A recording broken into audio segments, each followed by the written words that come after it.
hair.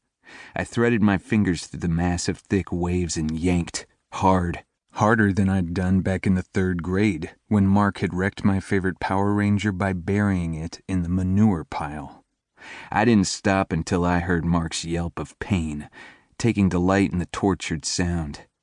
After the yelp, I finally felt something when I noticed the recognition settle in Mark's brown eyes, quickly replaced by panic. I welcomed the rage, white hot and all-encompassing, and I took advantage of Mark's bemused state, landing a bone-crunching right hook to his pretty face. "You fucking bastard! You were here for me, huh? Said you'd take care of everything while I was on the road? That included fucking my future wife?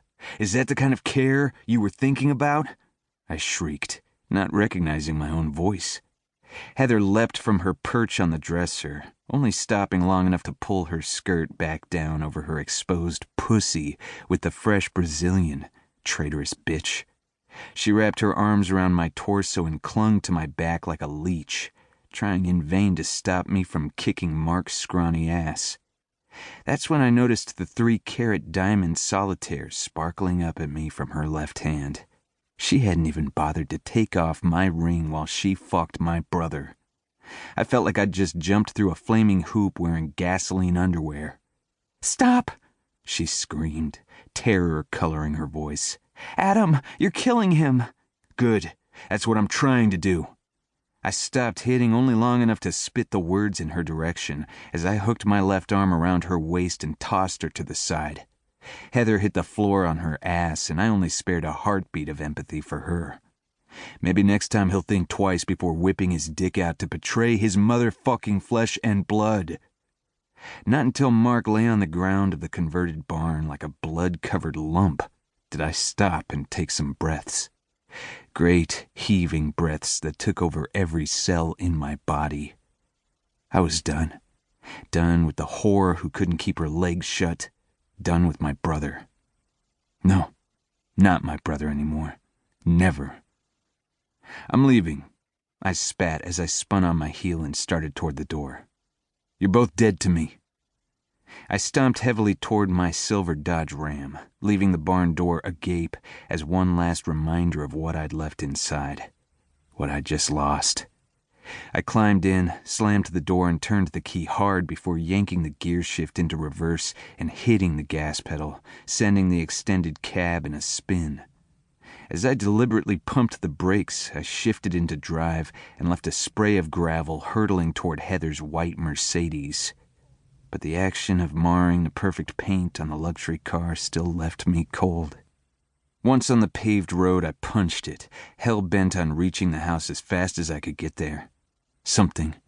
I needed some kind of comfort, like Jack Daniels or Johnny Walker, or maybe John Deere. I'd always been able to turn off the demons doing chores in the barn. Something about the smell of the hay and the feel of my muscles rippling underneath my shirt when I engaged in any kind of hard physical labor. Yeah, that was it. I'd take out the tractor or work on some fence repair. Except it was dusk and night would fall before I got back to the farm. Nausea bubbled up from my gut and crawled up the back of my throat when an image of Heather invaded my brain. Heather with her svelte shape, lush lips, and long platinum hair that felt like spun silk in my hands. Heather holding my hand tightly during the ambulance ride from the arena. Her ocean blue eyes glistening with unshed tears as she tried to be strong at the hospital. "I love you so much, Adam. No matter what this is, we'll face it head on, together." The biggest crock of bullshit in the history of the free world. I'm a complete moron. I pursed my lips to keep from cursing into the dead of night and slammed a fist down on the leather steering wheel. Never again would I be taken in by a woman.